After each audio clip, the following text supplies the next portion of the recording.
믿는 사람 치고 이 천국에 대해서 생각해 보지 않은 사람이 없을 거예요. 안 믿는 사람들 가운데도 정말 천국이 있느냐? 믿는 이들에게 물어보죠. 그리고 또한 누가 천국에 갈 수 있는지에 대해서도 아주 궁금해하는 사항입니다. 그리고 이것보다 더 중요한 질문도 없고 이에 대한 해답을 가지는 것 이상 귀중한 것이 또 없다고 여겨집니다. 예수님은 오늘 이 천국을 준비된 큰 잔치로 그렇게 비유를 하셨습니다. 생각을 해보았습니다. 왜 천국을 큰 잔치에다가 비유를 하셨을까? 왜냐하면은 잔치에는 먹을 것이 많잖아요. 잔치를 안 해도 요새 우리 미국에는 꼭 잔치를 안 해도 먹을 것이 너무 많은 것 같아요. 생일이 아니어도 생일 잔치 같고.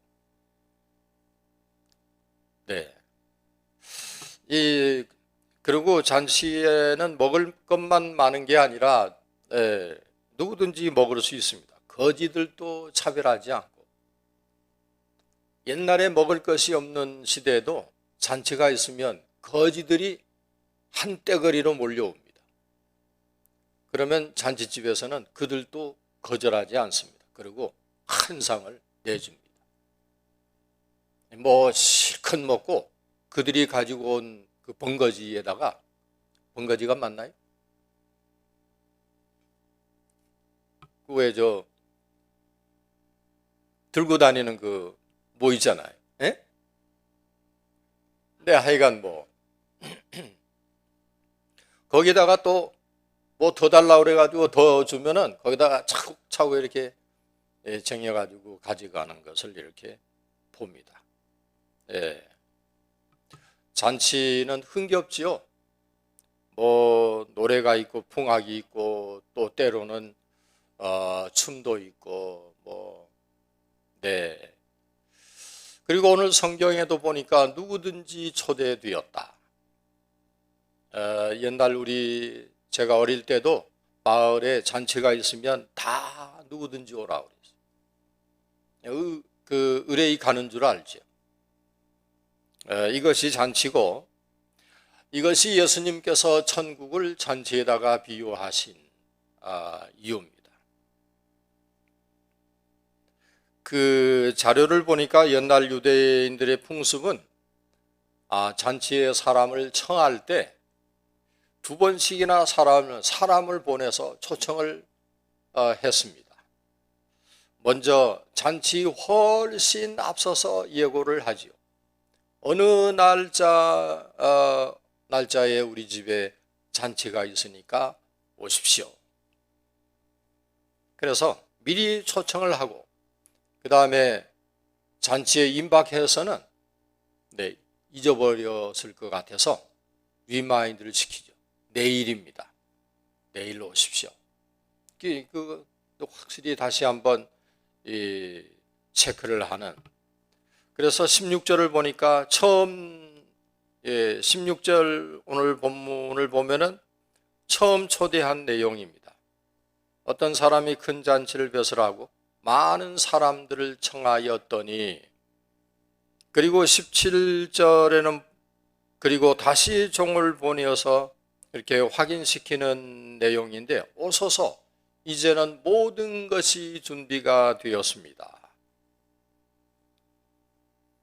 이렇게 2번, 3번 초대하고 또 확인을 시키는 것을 볼 수 있습니다. 그리고 그때 당시에 초대장, 그 인비테이션 카드에 뭐라고 썼을까? 오늘날 우리는 뭐라고 쓰고 있습니까? 그 당대에는 뭐라고 썼을까 하고 찾아보았더니 이사야서 55장에 이렇게 기록이 되어 있네. 너희 목마른 자들아 물로 나오라. 돈 없는 자도 오라. 너희는 와서 먹되 돈 없이 값 없이 포도주와 젖을 사라. 그냥 먹으라. 네. 요새는 뭐 공짜라고 그래도 그냥 뭐 별론데, 옛날에는 공짜라고 그러면 한 가랭이에 두 다리를 꿰고 가죠. 얼마나 좋아요.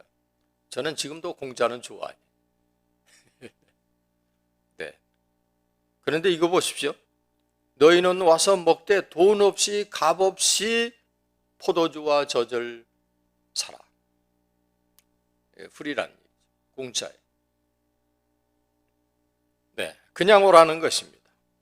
돈 없어서 뭐 갈등하지 말라는 것이죠.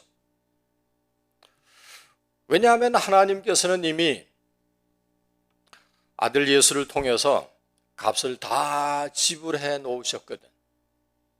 값은 내가 다 냈어. 너희는 와서 먹기만 해.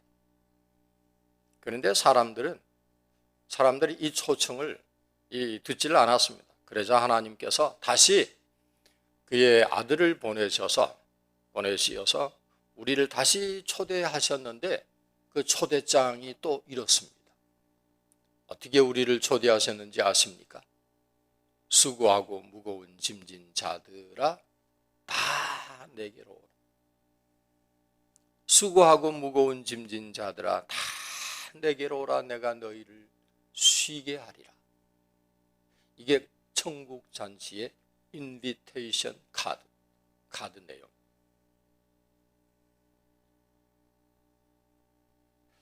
자, 그러면 초대받은 우리가 해야 할 일은 무엇일까요? 우리가 할 일은 그저 주의 초청을 거절하지 않고 가서 먹기만 하면 되는 거네요. 네. 아무런 조건도 그리고 고민할 필요도 없습니다. 뭐 이럴까 저럴까 자로재일 필요도 없습니다. 그런데도 이 잔치에 청함을 받은 사람들이 어떻게 반응을 했는지 아십니까? 하도 이 성경을 많이 읽어서 내용은 빠삭한데, 그래도 우리는 하나님 말씀을 읽고 또 읽고 생각하고 여미고 그래야 되는 거예요. 그래서 이 목사는 또 이 본문을 가지고 말씀을 하게 되는 겁니다. 한 교회에서 한 10년 목회를 하다 보면 같은 본문이 연거푸 나오는 때가 많이 있습니다. 아니, 내용은 다르지만 같은 본문을 가지고 제가 다음 주일에 이 본문 가지고 설교하라고 그러면 또 다르게 나옵니다. 왜냐하면 그때 주시는 하나님의 그 주시는 메시지가 다르기 때문에. 네. 자, 여기 아무런 조건도 고민할 필요도 없이 이렇게 오라고 했는데도 불구하고 여러분 어떻게 반응을 했습니까? 18절을 보십시오. 다 일치하게 사양하여 가로되 한결같이 사양했다 이겁니다. 한결같이 사양했다. 첫 번째 사람이 뭐라고 얘기합니까? 18절에 나는 가고 싶은데 가야 마땅한데 나는 밭을 샀음에 불과 불 그 밭을 보러 나가 보아야 하겠습니다. 여기 밭은 뭡니까? 부동산이. 부동산이 이거 아무렇게 구입이 되는 게 아니잖아요. 아무렇게나 구입이 되는 부동산이 아니에요. 밭이면. 여러분 집을 그렇게 그냥 아무렇게 사십니까? 아니잖아요. 최소한도 30년 론을 아니면 15년 론을 해서 한 달에 내가 이거를 낼 수 있는지 없는지 다 같이 해보고 계산을 해보고, 그렇게 해서 또 론이 나오게 되는지 다 해보고 그래서 집 한 채를 사게 되는 것 아닙니까? 이거는 1년에 2번 없죠. 1년에 팔고 가는 거야 모르겠지만 집 하나 구입하는데 평생에 한 번 있는 거예요. 그러니 얼마나 중요한 일입니까? 내가 밭을 샀는데 물론 값을 치르기 전에 둘러보았겠지만 얼마나 기쁘겠어요. 얼마나 좋아. 부동산을 샀는데 얼마나 가보고 또 가보고 또 가보고 잔치 오라고 했는데도 그 잔치는 안중에도 없고 밭에 마음이 가 있는 거예요. 그러니까 가보고 싶지. 잔치보다 이거 보는 게 더 중요하지.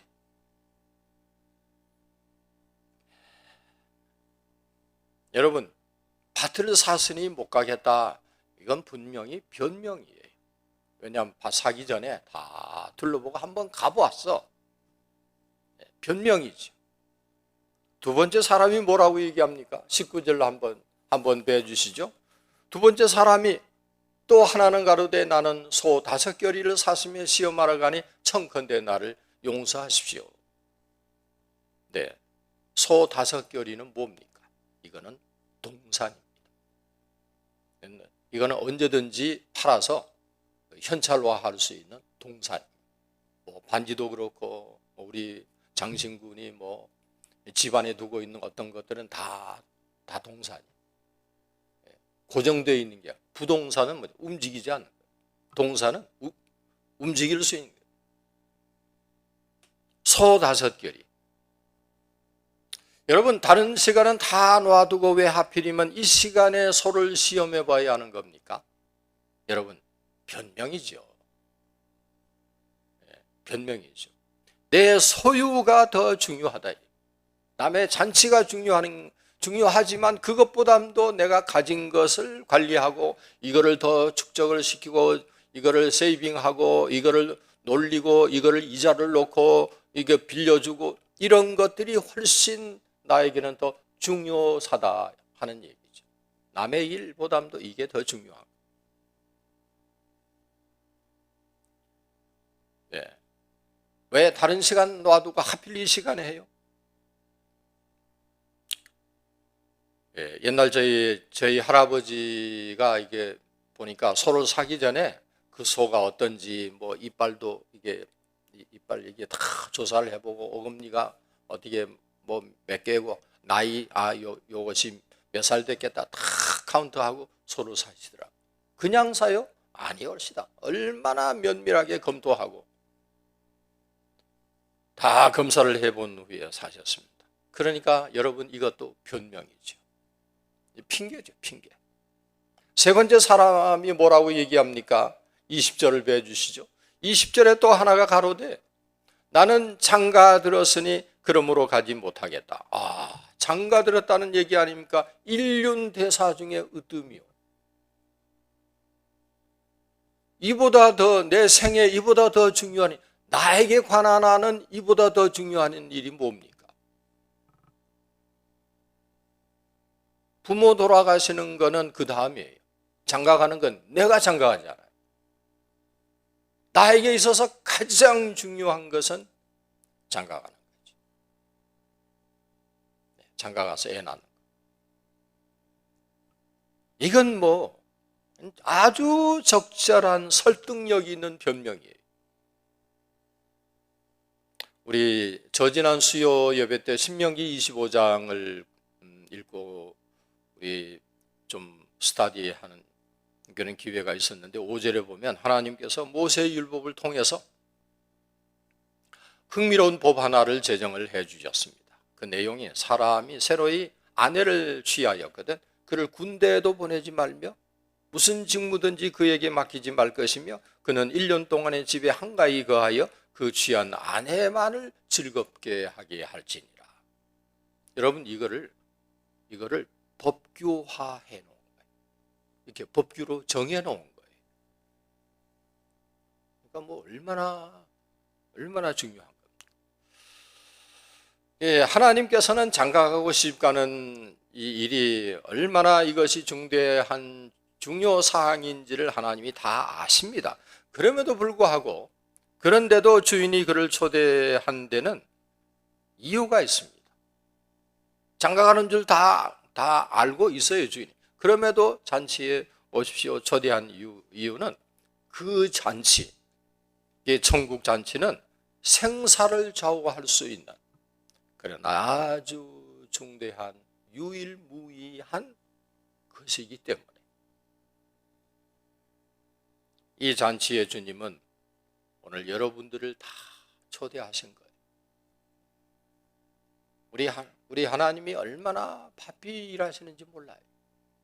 주일날에도 이렇게 다 오도록 초대하시지, 준비해 놓으시지, 목사 세워 놓으시지, 네가 이렇게 얘기하라고 하시지. 하나님은 참 분주하시겠어요.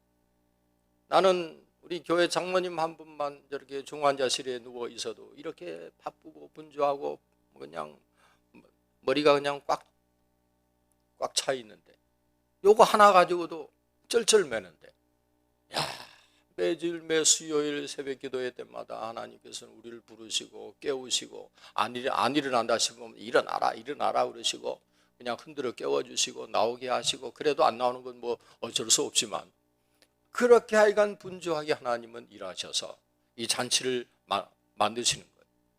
우리 예배만 드리는 거 아니잖아요. 마치고 나면 얼마나 맛있는 음식이 있어요. 별로 얼굴 보니까 별로 맛있게 안 드시는, 이게 잔치예요. 네. 그런데 왜 이렇게 다들 변명입니까? 다 그냥 한결같이 변명을 했습니다. 여러분, 언제나 변명은 있고 핑계는 있습니다. 모든 일에 변명 있고 핑계될 일이, 그리고 또 변명을 만들어 놓고 있습니다. 내가 못한 데 대해서, 못 간 데 대해서, 안 한 데 대해서 언제나 변명 핑계는 준비되어 있습니다. 이 변명의 역사는 인류 역사만큼이나 오래된 거예요. 우리가 정한 예배 때 나오지 못할 때의 변명은 무엇입니까? 무엇 때문에? 네. 될 핑계는 수없이 많이 있습니다. 사람의 중심을 보시는 하나님은 우리의 핑계와 변명을 다 듣고 다 알고 계십니다. 네. 그러면 오늘 이 시대 사람들이 주님의 초청을 거절하는 이유는 무엇일까요? 교회 나오시라고, 예수 믿으시라고. 그럴 때 뭐라고 얘기하는지 아십니까? 네. 믿기는 하겠는데 좀 확실히 알고 믿겠다. 난 뭘 몰라서 못 믿어. 뭔가 좀 확실하게 내가 알게 되면 그러면 믿겠다라고 얘기를 합니다. 물론 하나님은요, 주님은 구원받기에 필요한 지식을 다 우리에게 알려주셨어요. 그리고 한 번 얘기만 하신 게 아니라 이렇게 아예 인쇄를 해가지고 박아놨어요. 그때 한 번 듣긴 들었는데 잊어버렸어. 여기 가면 다 있어. 언제든지 볼 수 있도록. 그것도 인쇄 기술로 다 박아서 옛날부터 파피루스가 있을 때부터 기록을 하라. 자손 대대로 이 말씀을 증거하게 하기 위해서 다 이렇게 박아 놓으셨어요. 그러나 누구도 하나님과 성경에 대해서 완전히 다 아는 사람은 한 사람도 없습니다. 구약학 박사도, 신약학 박사도, 교회사 박사도, 헬라어 히브리어를 전공한 박사도 성경을 다 아는 사람은 하나도 없어요. 저도 물론입니다. 더더군다나 이제 이게 나이를 자꾸 먹어가니까 여기 있는 게 빨리 이쪽으로 안 나오는 거예요. 전달이 안 돼요. 픽업이 안 돼요.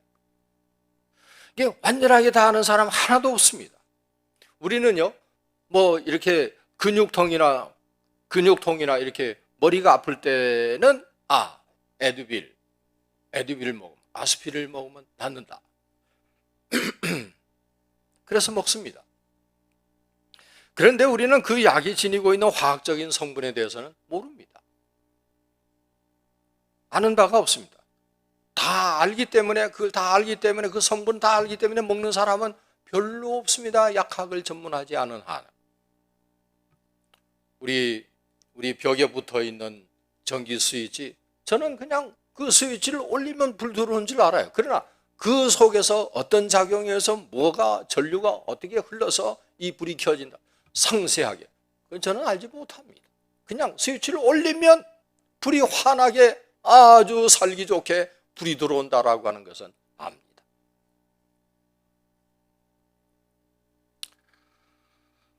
에드윌은 열이 나고 이렇게 두통이 있고 그럴 때 좋고, 스위치를 올리면 전기불이 들어온다는, 그렇게 아는 것으로 우리는 족합니다. 예수를 믿으면 구원을 얻는다라고 하는 그 사실로 우리는 족한 것입니다.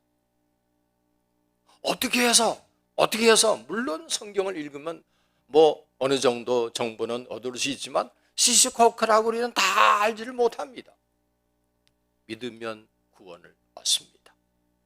저는 이것 때문에 예수를 믿게 되었습니다. 그 다음에 두 번째, 어떤 분은 주님의 초청을 거절하는 이유가, 어떤 분들은 교인 중에 위선자가 많아. 난 그들이 보기 싫어서 교회 가기 싫어. 그렇게 얘기를 합니다. 여러분, 제가 요즘 병원에 이렇게 와다니면서 느낀 게 하나 있습니다. 모든 의사가 다 완전하지는 않구나. 환자의 질병에 대해서 병원마다 또 다르게 진단을 하고 있습니다. 오늘 아침에도 들은 얘기. 어디 가서 다른 의사에게 얘기하니까 그거 그러는 게 아닌데, 그 의사는 또 이렇게 얘기합니다. 네. 지금 우리 남궁옥 장로님 보고 있는 주치의들은 또 이렇게 얘기합니다. 이렇게 시술을 하고, 이렇게 진찰을 하고, 이렇게 진료를 하고, 치료하고 있는 거. 네. 병원마다 다르게 진단합니다. 물론 개 중에는 오진하는, 또 오진 정도가 아닌 진짜 그 돌팔이 의사도 끼어 있기도 합니다. 그렇다고 우리가 모든 의사를 다 불신할 수는 없는 거죠. 주변에 있는 위선자들, 사이비들, 가짜들 때문에 못 믿는다. 유명한 세계적인 사상가 파스칼이 모든 시대에 그리스도인들이 기억을 해야 할 중요한 이 말을 했습니다. 왜 이렇게 세상에는 가짜 종교가 많은가?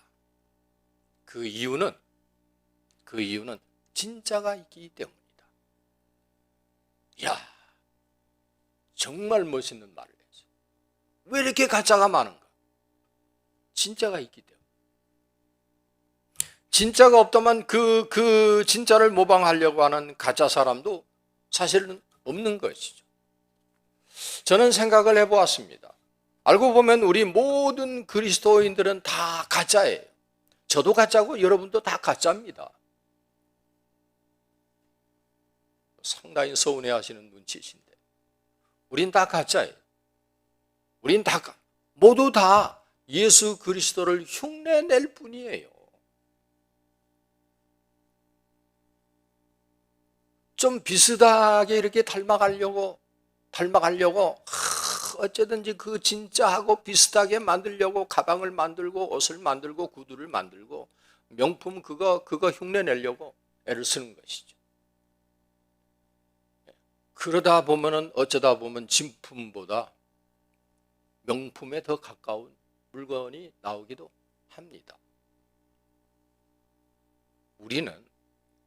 물론 우리가 예수님을 능가할 수 없는 사람, 나 늘 하여간 먹는 것도 일하는 것도 자는 것도 모든 것들을 그분에게 포커스를 맞추고 살다 보면 어느 부분이 조금 닮아가고 아들이 아버지를 비슷하게 닮는 것처럼 그렇게 닮아가요.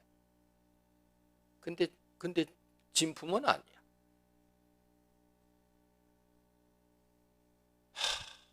물론 그래서 교회 못 다니고 예수 못 믿겠다라고 하는 사람들이 있죠. 실제로. 그런데 교회 안에도 용서할 수 없는 사람들이 많이 있습니다. 어떤 여성이요, 용서할 수 없는 사람을 이렇게 얘기를 하더군요. 귀뚫은, 남자도 장신구 귀뚫고 이렇게, 귀뚫은 남자는 용서할 수 있지만 귀가 막힌 남자는 용서할 수 없대요. 기가 막혀. 머리카락이 없는 사람은 용서할 수 있지만 머리 든 거 없는 사람, 그런 남자는 용서할 수 없다. 나를 사랑하지 않는 남자 용서할 수 있지만 거짓 사랑 고백하는 남자는 용서할 수 없대. 제가 여기 배웠어요. 밥을 많이 먹는 남자는 용서하지만 반찬 투정만 하는 남자는 용서할 수 없다. 외박을 하고 온 남자는 용서할 수 있어도 옷을 뒤집어 입고 온 남자는 용서할 수 없어요. 다 용서할 수 없는 사람들만 있네. 그런데요, 오히려 이런 실망 때문에 예수 그리스도를 영접하고 하나님 나라의 영광스러운 초청을 받아들인다면 그런 실망이 오히려 은혜입니다. 이런 실망이 오히려 사람을 통해서 오는 그런 실망감이 오히려 은혜가 될 수 있습니다. 그 다음에 세 번째로 또 혹자는 목사님, 저는 죄가 너무 많아서 교회 못 갑니다. 하나님 뵙기가 민망해서 저 교회 못 나갑니다. 그런 사람도 있습니다. 그런데요, 병이 너무 많아서 의사에게 못 가겠다 말하는 사람은 없지 않습니까? 누가복음 5장 31, 32절에 의하면 예수님께서 이렇게 말씀을 하셨네요. 대답하여 가로소니 건강한 자에게는 의원이 쓸데없고 병든 자에게라야 쓸데있나니 내가 의인을 부르러 온 것이 아니요 죄인을 불러 회개시키려 왔노라. 그 다음에 마지막 한 사람이 또 있습니다. 또 어떤 사람은 이거 목사님 저는 요즘 너무 바빠서요 교회 갈 틈이 없습니다. 네, 바빠서 믿을 시간이 없습니다. 그렇게 얘기를 합니다. 바빠서 해야 할 일이 너무 많아서요. 목사님 요즘 제가 좀 바빠서요. 여러분은 언제가 가장 눈, 코, 뜰 새 없이 바쁘십니까? 저는 머리 감을 때. 저는 한참 생각하죠. 네. 전 머리 감을 때가 눈, 코, 뜰 새 없이 바빠. 이 본문의 사람들처럼요, 밭을 샀기에 소를 샀기 때문에 그것들을 돌보기에 바빠서 그러나 아무리 사람이 바빠도 밥은 먹지 않습니까? 아무리 바빠도 잠은 자지 않습니까? 아무리 바빠도 우리의 생존에 필요한 시간은 만들어냅니다. 우리에게 필요한 시간은 만들어냅니다. 그런데 왜 영혼 구원을 위한 시간은 못 만들어요? 이게 이해가 안 되는 부분. 한 번은 빌리그레암 우리 그 한국 전도 집회 때 빌리그레암 목사님의 집회가 열리고 있을 때였습니다. 그때 굉장하지 않았습니까? 저도 그 안내 요원으로 갔었는데 와, 굉장했습니다. 근데 그 한 집회가 끝나고 나니까 전라남도에서 온 한 교회, 한 농부가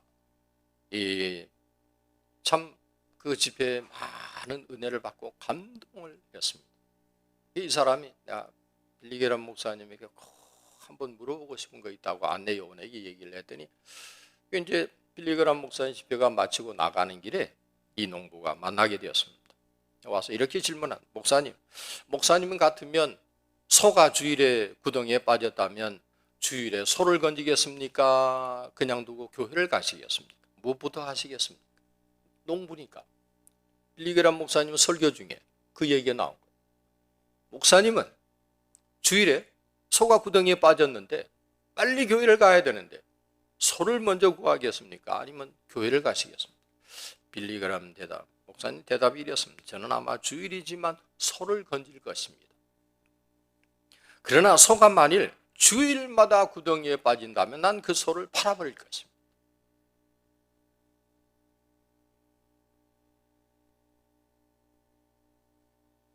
여러분의 변명은 무엇입니까? 제가 아는 장로님 한 분은 큰 기업을 하시는 장로님이십니다. 한국의 굴지의 기업을 하시는 분이 저희 교회 장로님이셨습니다. 이분은 어김이 없습니다. 어떤 바이어가 주일날 와서 만나자고 그래도 오늘은 안 됩니다. 오늘은 주일입니다. 모든 직원들에게 주일날은 일을 시키는 사람이 없습니다. 다 예배당에 가라. 한 달에 한 번씩 목사님 오라고 그래서 그 수천 명을 모아놓고 예배를 드리게 합니다. 어김이 없습니다. 여러분의 변명은 무엇입니까? 이 변명에 대한 주인의 반응도 나와 있네요. 21절입니다. 21절에 주인의 반응이 이렇습니다. 주인이 노하여 종이 돌아와 주인에게 그대로 구하니 이에 집주인이 노하여 그 종들에게 이르되 주인이 노하여. 여러분, 확실히 성경은 하나님의 진노에 대해서 증언을 하고 있습니다. 사랑의 하나님이시기 때문에, 하나님은 사랑의 하나님이시기 때문에 모든 사람을 다 구원하실 것이라고 믿는 것은 우리의 주관적인 감상입니다. 우리의 주관적인 감상입니다. 주님의 호의를 거절하는 사람들에게 반드시 주님의 진노가 있으시다 하는 것을 우리는 기억을 해야 합니다. 21절에 보니까 주인의 거친 숨결을 느낄 수 있습니다. 빨리 시내에 나가서 가난한 자들과 소경들과 이런 자들을 데려오라.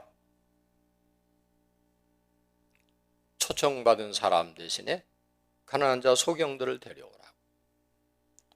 성도 여러분, 좀 여유 있는 부요 때문에 여유 때문에 주님을 필요로 하지 않으신다면, 그리고 건강 때문에 하나님의 도움을 구하지 않는다면, 가지고 있는 지식 때문에 주님의 거룩한 초청을 거절한다면, 이런 우리의 부요가, 건강이, 지식이 오히려 불행의 요소가 될 수 있을 것이라고 하는 것을 생각하시길 바랍니다. 주님은 요한복음 14장 2절에 아버지 집에 거할 곳이 많도다 라고 하셨습니다. 그런데 아무리 많은 좌석이 마련되어 있다 하더라도 초대에 응하지 않는 사람은 아무리